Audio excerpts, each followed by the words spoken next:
aisles.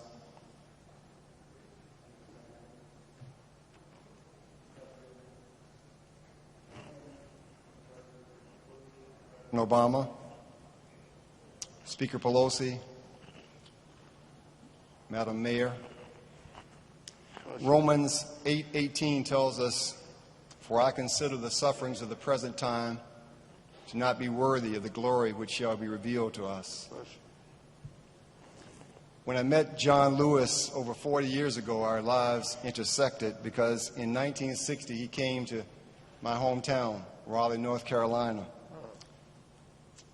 to form SNCC at a small black college, Shaw University, where my father, who is president of the NAACP, led nightly civil rights demonstrations. Again, in 1963, our lives intersected because my father returned from the March on Washington, and he began raving about a speaker, young John Lewis, who had electrified the crowd. And so imagine when I finally met him in Atlanta in 1976 as a young law student, it was a transcendent moment, like meeting a historical figure, Thomas Jefferson or Benjamin Franklin, who wrote the Declaration of Independence. But yet here was someone who had made America live up to those noble words, Right. along with Dr. King and Reverend Abernathy and Andy Young and Joseph Lowry and C.T. Vivian, another lion who we lost on the same day as John Lewis. John had an incorruptible integrity and an ideological purity which was like a halo. Somehow this extended to everyone who was in his orbit, myself included. And that's the reason the nation has paused from pandemic and protests and politics to bid him farewell today. Virtually every news organization has hailed John as a civil rights hero. But John was a women's rights hero, a gay rights hero, a senior rights hero, a workers' hero, an immigrant rights hero. John wasn't on the right side of history. History was on the right side of John Lewis.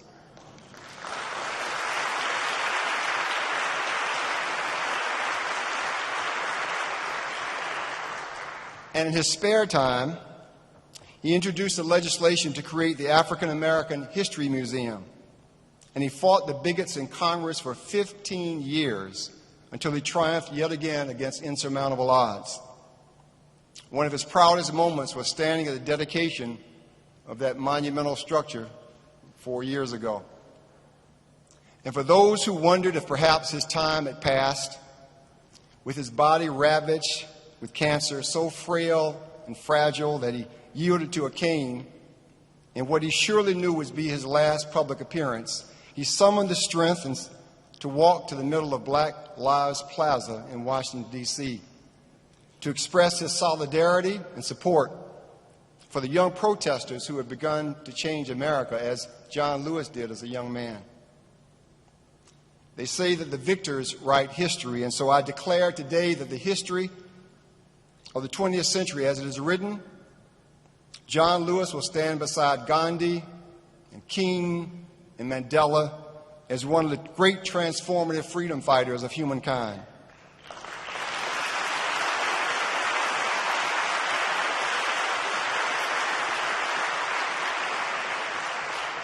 And while the nation mourns a great leader, I will miss a dear, loving, and loyal friend who allowed me the extraordinary privilege to walk along beside a living saint, St. Louis. In the last days of his life, when we both knew that death was imminent, I desperately wanted to tell John about how much he had meant to me and to the country. But in a solemn moment, he pulled me closer and he whispered, "Everyone has to vote in November. It is the most important election ever."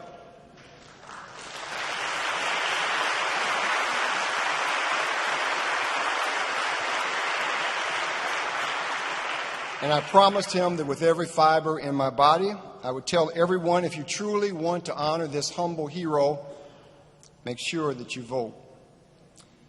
1 Corinthians tells us when faith, hope, and love remain, the greatest of these is love. John Lewis was love. Good night, sweet prince, and may flights of angels carry thee to thy rest.